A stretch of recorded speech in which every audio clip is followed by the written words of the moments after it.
Hi there, yoga hippie here. Oh man, behind the scenes is just a shit show, I gotta tell you. So hi, welcome to my channel. This is I'm Christina, and I'm giving an update. So any of you that have been following my little skin cancer journey here are probably like, what happened? Because I was healing up, right? But if you've been following it, you can tell that they fixed my eyelid. So it's 2 weeks ago today. My surgery was going to be October 7th. But they called and said they had a cancellation, and I got to have my surgery on September 12th. So what they did was they repaired this little pucker that I had, so just a little short recap. If you want to watch the whole gruesome video with all the pictures and everything, that is going to be the skin cancer scar face update. It's like the first one. And I've gotten a lot of views from that, almost 6,000, which is the most any video I've ever made has gotten views on. So that's been really different, and some conversations and some people saying that they're going through the same thing. And I'm just really glad that it's getting circulated, because I think it's really important, and I hope that it helps someone either feel less scared or prepared for whatever their process is with basal cell carcinoma. So I have a few things I want to say, and I'm trying to keep this video not too long. But first, this update. So what we have here is they did a skin graft, right? So right here is where they took the skin, and they took that and they sewed it right here, because my eyelid was drooping and it wasn't touching my eyelid. So if you look real close, you can see that there's just a tiniest little gap right there, but it's not anything I'm worried about, and it's going to continue to get better, because the last one was getting better, right? So this one will get better. So I'm still swollen, obviously. It's only been 2 weeks, and I was already still swollen from the previous surgery, which I'm now, I guess that one was May 9th. The last surgery, so many months, but that one was so much more intense than this one. So they didn't put my bandage back on. I only had to wear my bandage 1 week, which was so exciting, because I had massive amounts of dry eye, and that sucked so bad. That sucked more than anything. And so anyway, it's all crusty, and there's glue and sutures in there, and whatever. So he repaired this little line too, and made it look less muddled, I guess. I always felt like I kind of looked like I'd been punched in the face, So anyway, that looks much better. And this is all going to heal. So these are my scars from the first surgery on May 2nd and actually this right here is all from May 9th. And it's looking great, right? I mean, like, seriously, that's amazing. I'm pretty impressed with it. So this right here, it's gonna look like this. So what's crazy about this surgery is that they took this basal cell carcinoma off, right? They flipped my face around after they cut this giant hole right here.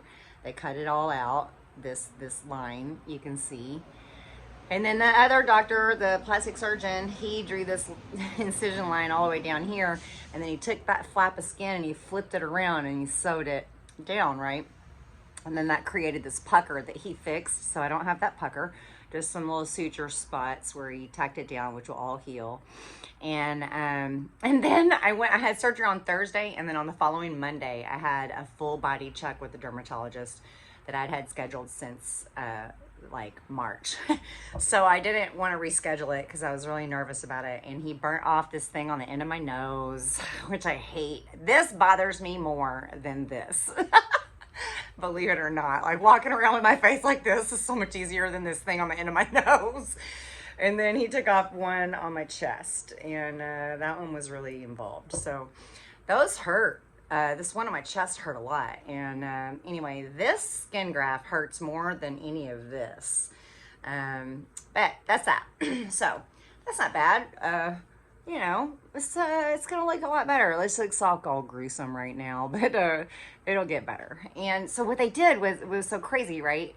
I had this big bandage on my face again, and I will insert a picture of this. So just be ready, and I'll try to warn you again with words on the screen before I show it. It's not terribly gruesome, but it does look less pretty than this. Anyway, they sewed my eyelid like shut basically by putting this hard piece of gauze right here, like not soft gauze, like firm gauze. They put it right here, and you can see the incision where they like stitched it into my eyebrow, and here too, and then right here they stitched it, and I lost all my eyelashes right in the middle of that. You know, crazy, right? So that I couldn't open my eyelid. And then also this scar is made raised on purpose. So the scar on my face was raised like this, because they know that the skin, when it flattens out, it'll pull when it's healing.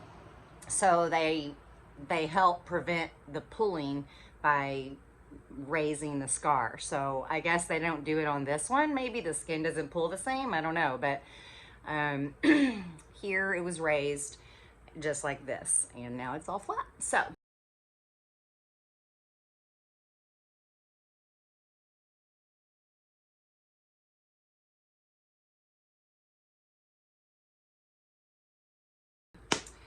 I'm excited. I feel like I look like myself when I look in the mirror finally after 4 months. Makes me kind of emotional, because I had a really hard time with my eyelid being droopy and the pucker. Just this whole thing right here just really upset me. And I'm really happy with his repair of that, the fine tuning. So once the swelling goes down and this isn't all crusty and nasty and swollen and this isn't so red, you know, it'll look better. And then I'll start putting the scar strips that I usually wear. I wear these silicone scar strips on here. Like I'd say 95% of the time they're covered up with these scar away strips. And then I'll start doing that over here and under here as well. So anyway, that's good news. I'm just really very grateful. Okay, so next, there's so many things. So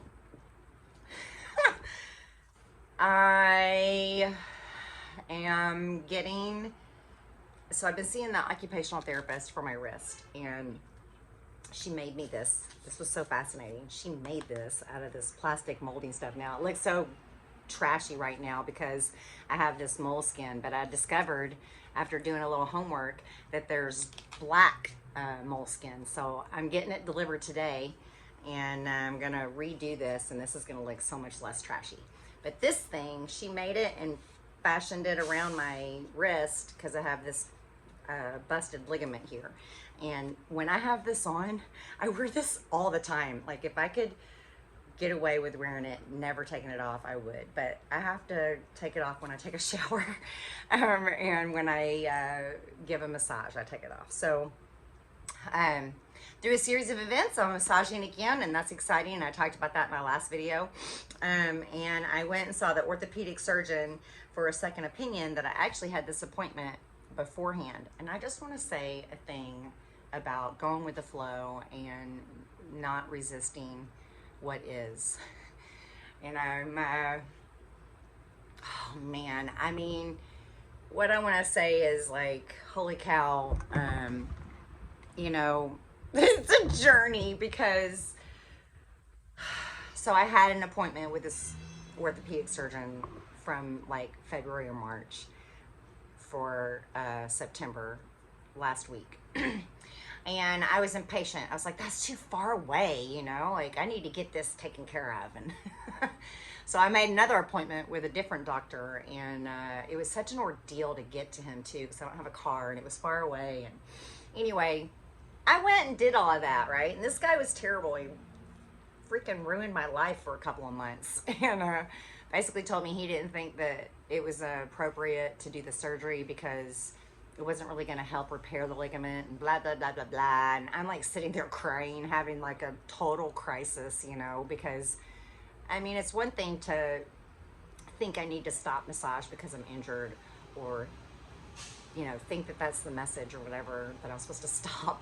And then every time I would stop massaging, my life would just implode, and I would be so lost and sad and so depressed, and then everything else would just be a mess with it, right?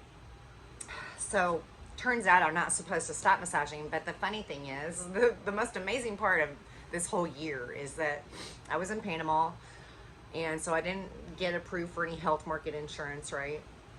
So I just had Medicaid or whatever, and I was fine. I wasn't even using it, right? I was living in Panama, and I didn't need Medicaid. I couldn't use Medicaid.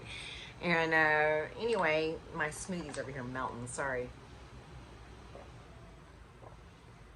So fast forward, I come back here to deal with my face and see my daughter, and leave the country of Panama, and I need insurance, right, to deal with my face. So I reapply, or it's up for renewal, right, my insurance. And so I get approved again for another year of Medicaid. Everybody talks really bad about Medicaid, and there are definitely some down things about it, but I have to admit that I have been so taken care of, right? And I don't know how you feel about God or the angels, and I have a former life of religious trauma, so my journey has been really interesting, and I'll probably make a video about that sometime. But I definitely talk to the angels and believe in spirit now, after being an agnostic for a long time. And that's just by experiences that I've been through that have changed my worldview. So I want to say that I go into the office, right? I'm finally not depressed. I get out of my rut. I was really depressed between my face and my career. I was so deeply depressed and so lost, and very confused and so sad and just disappointed about everything.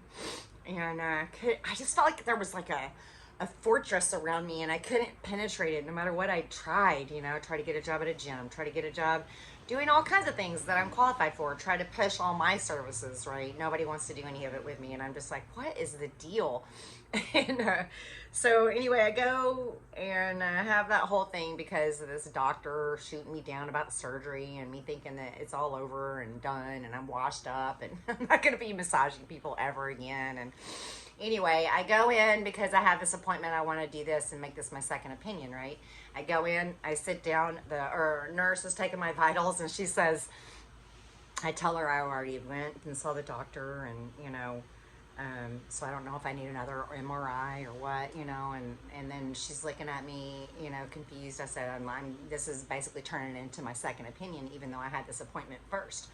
And she's like, honey, don't even worry. You're going to be totally taken care of, because the doctor you're seeing, the surgeon, is like, she's one of the top hand specialists in Kansas City. Like, she's on the board of like hand specialists.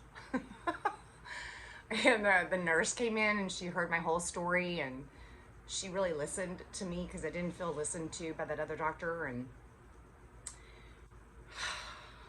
what a waste of 2 months of me being so miserable, right?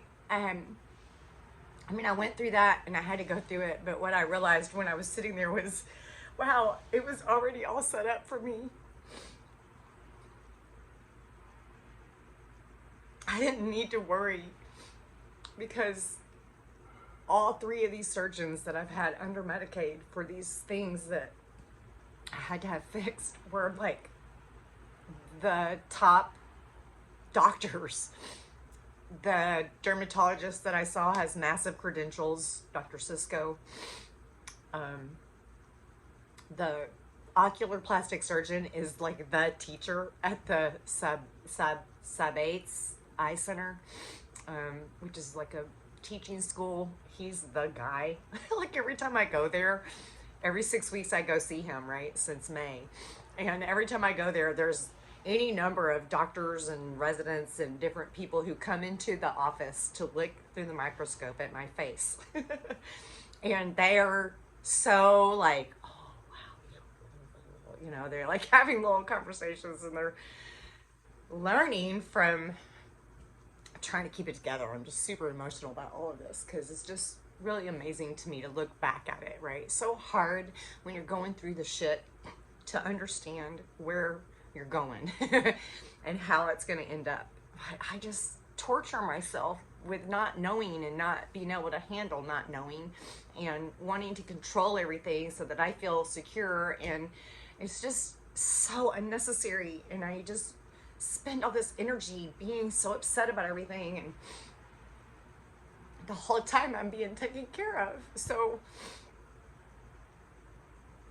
there's just no reason to worry. We've got to stop. We've got to stop. I've got to stop driving myself crazy, right? So that's my biggest message here today is like, stop.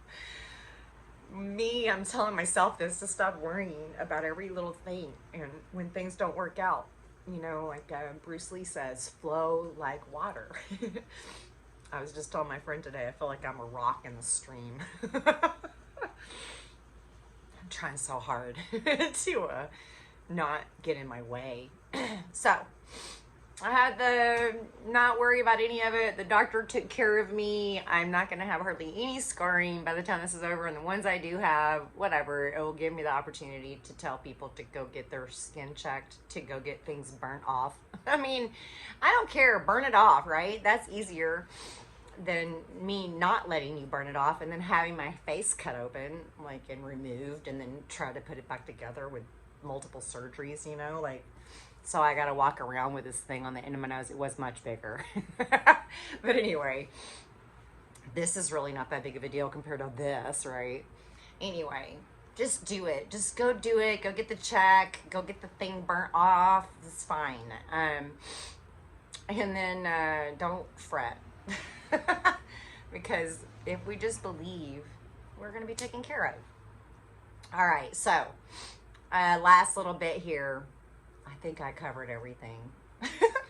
As soon as I can pass my corrective exercise test, I failed it by 5 points the first time I took it.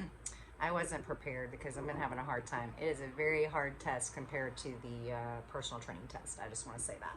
So anyway, that's next. And then after that, I start working on my holistic mentorship groups that I'm going to launch.